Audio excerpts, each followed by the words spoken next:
introductory video. Good morning, sir. We are from B2C. My name is Gertrude P. Salvano from San Roque, Marabot, Samar.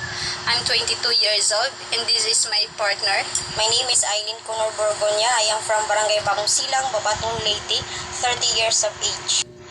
My hobbies are listening music and watching videos in YouTube. My hobbies are singing, dancing, eating, and also watching TikTok. I choose BEd because I want to become an elementary teacher. I choose PEd because I love children and I want to teach them.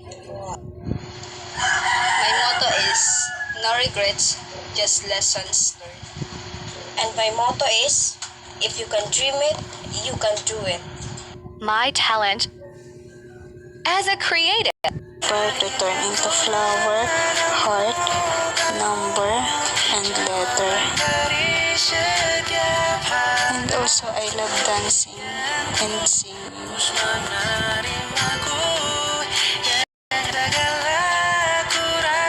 And makeup to see my face beautiful. Charot. And I know to braid my hair so that my hair is always beautiful. That's all. Thank you so much for watching. Have a good day.